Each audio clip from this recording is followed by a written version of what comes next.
Alright guys, welcome back to Formula 1 News. Quick second video for you guys today because in the press conferences ahead of the French Grand Prix, Lewis Hamilton was asked the question, who has been his toughest opponent so far in his career? He answers Fernando Alonso is just that man, the hardest competitor that he has ever had the difficulty of racing, at least thus far. Very much intrigued to your thoughts in the comment section below. Hit the like button if you enjoy, subscribe if you are new as always. Thought this is rather interesting. On this day, 20 years ago, Schumacher equaled Fangio with his 5 titles win, of course, on to win 2 more after that. Was some talk also about the French or the Belgian Grand Prix going on in these pre-French Grand Prix press conferences effectively that were going on. Most drivers obviously want to keep the Belgian Grand Prix over the French Grand Prix, but there has been some talk about where could they go in France if it was going to go, because other tracks are coming in. They're going to go to South Africa. The Chinese Grand Prix is coming back. They're of course doing the Vegas Grand Prix, I think, which is starting up next year as well. I think like November next year or something it's going to be happening. So some Grand Prix are going to have to move aside. Spa might well be one of them. The French Grand Prix has apparently been the other main one on the chopping block, and even as Mick says, he would like a German Grand Prix returning, right, the Nordschleife, right, would of course maybe be a good time, or Hockenheim or something like that. And even Vettel says maybe instead of doing the French Grand Prix at Paul Ricard, we can move to another more exciting track, right? Like he's mentioning some options as well. Dijon is the one I'm thinking of. So there were a few options actually there. I think there were some rumours about this a little bit ago that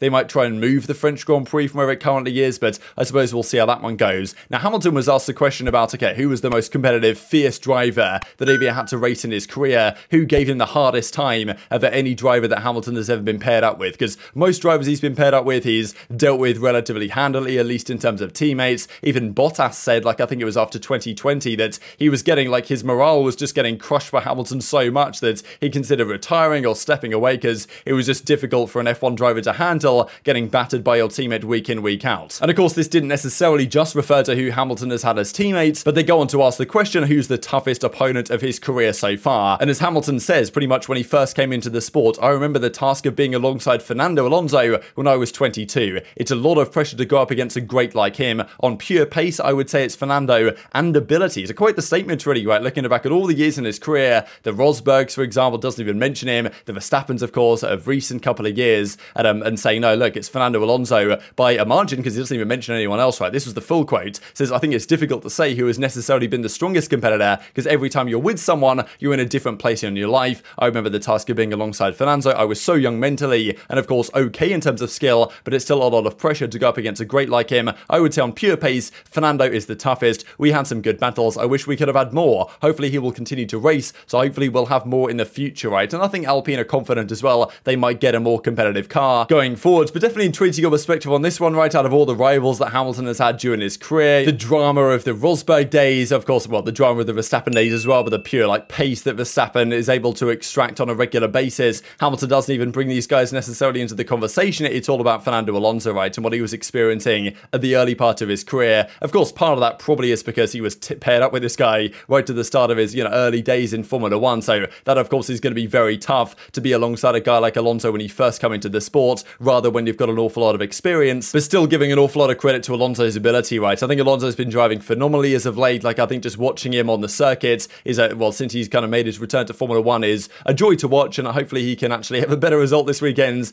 than he's got so far this tournament, and certainly his performances this year have also earned. Now, speaking of Alonso and Hamilton, just as we close out the video here, those are 2 of the 6 drivers only that will have reached the 300 race start mark in Formula 1. This weekend is Hamilton's 300th race start. The highest one, I believe, is Barrichello, Schumacher, Button, Alonso, Raikkonen are the other 5 on the list. Now, none of these drivers have ever won a Grand Prix after they crossed the 300 mark. Of course, a lot of these were in situations where they haven't really had that many races past the 300 mark, but I think the likes of Alonso and Raikkonen, 2 drivers that raced a lot of times after that and never were able to achieve a victory after their 300th victory. So maybe this is something, a record that Hamilton can look to break, but a rather depressing statistic on the whole, to be honest. And yeah, just to mention this as well, another crazy statistic really, and we'll see if this changes at the end of the season, but in the last 30 years, there has never been a single Formula 1 season that has concluded without either Schumacher or Hamilton winning at least 1 race, which is just incredible. And of course, yeah, both of them hold the joint record of 15 seasons in a row winning at least 1 race, but they never won a race in the same season, which was quite something as well. But very much intrigued to your thoughts on all this stuff in the comment section below. Hit the like button if you enjoyed, subscribe if you're new as always, take care of yourselves, and I'll see you next time.